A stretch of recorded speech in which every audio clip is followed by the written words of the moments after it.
kami ay tubusin sa kasalanan. At sa Kalbaryo, krus ay pasan-pasan.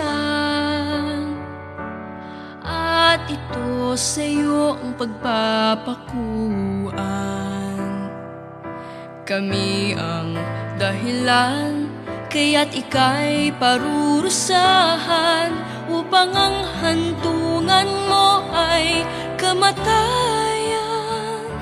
Poong Jesus Nazareno, patawarin mo kaming mga makasalanan dito sa mundo. Handog ang buhay mo sa lahat ng katulad ko. Ikaw ang aming Diyos, Poong Jesus Nazareno.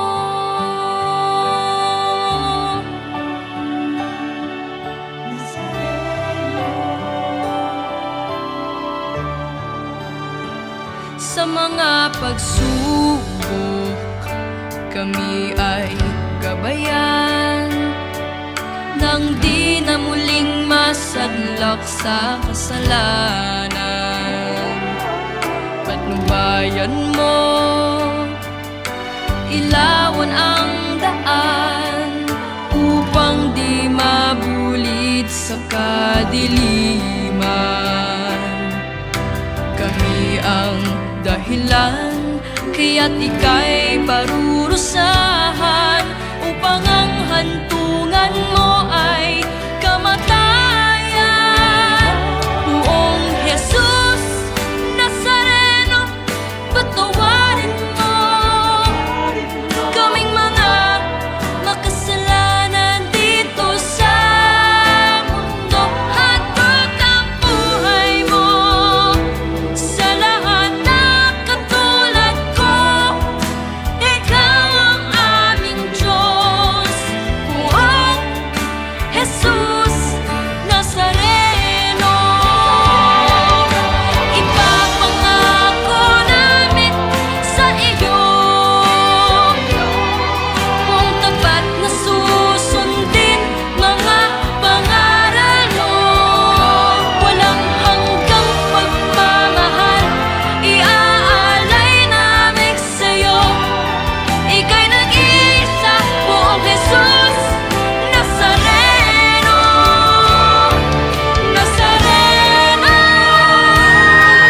Poong Jesus Nazareno, patawarin mo kaming mga makasalanan dito sa mundo. Handog ang buhay mo sa lahat ng katulad ko.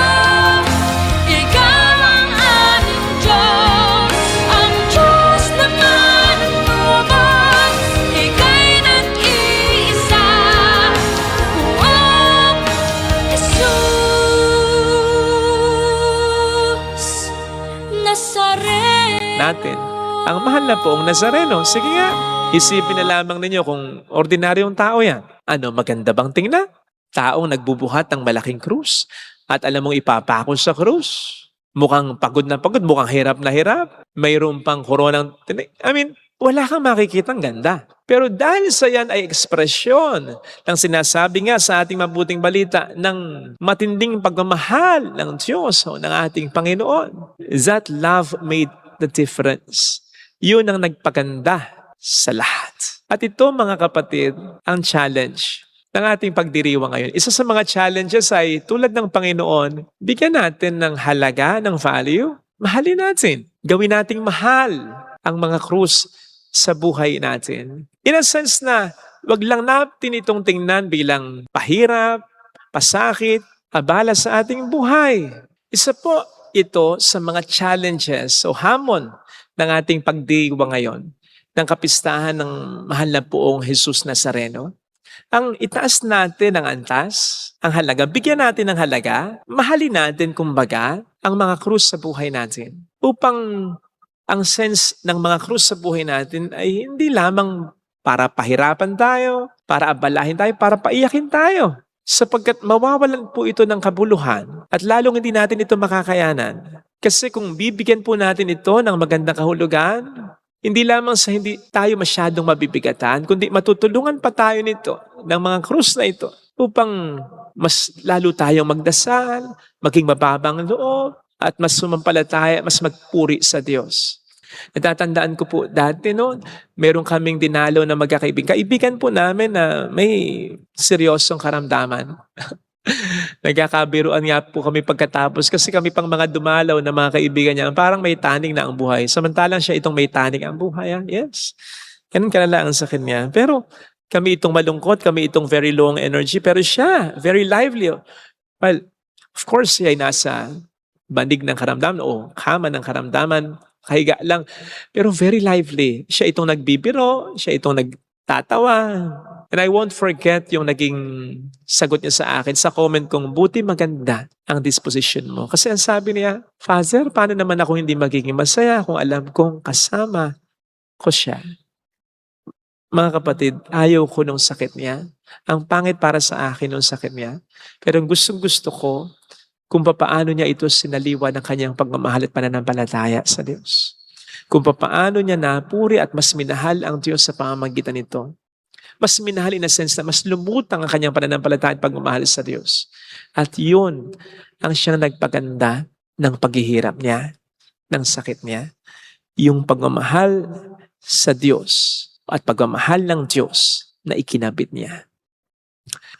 Ito po din sana ang gawin natin sa mga krus sa buhay natin. Lalong-lalo na yung mga krus na alam nating inaalaw talaga ng Panginoon na pabuhat sa atin. Sapagkat hindi naman magbibigay ang Panginoon ng krus ng walang dahilan. Siguradong may dahilan at dahil mabuti siya, mabuti rin ang dahilan. Hindi natin makikita ang dahilan yan kung panghinaan tayo ng kalooban, kung magagalit tayo sa Kanya, kung magtatampo tayo sa Kanya, kung mawawalan tayo ng pananampalataya sa Kanya. Kaya sana po tingnan natin lagi ang ating krus, ang mga krus sa ating buhay ng kasama si Jesus. Kasama ang ating pagmamahal sa Kanya, kasama ang pagmamahal niya sa atin, lalong-lalo na upang magkaroon ito ng halaga, upang magkaroon ito ng kabuluhan, at upang ito ay mas lalo nating makayanan. Nagtataka po siguro kayo kung bakit ko ito dinala dito. Ito po yung nakikita niyo pong krus sa altar. Kasi at one point po, merong kaibigan na nagkomento, bakit po very bare yung likod ng krus? Bakit hindi lagyan ng katawan ni Jesus? Kasi po, makikita nga naman sa camera dati. Ayan, yan yung itsura dati. Diba? Very bare nga naman. So, lagyan daw ng design para naman hindi masyadong bare. So, nilagyan ko po, pinalagyan po natin ng design na sumisimbol sa ating Panginoong Jesus. Hindi na po kasi po pwedeng lagyan ng corpus yan o ng katawan ng ating Panginoon kasi nandito na yan sa harapan. It's just that ito po yung nakaharap sa amin in order for us to be reminded that we are celebrating the Eucharist in the name of Christ.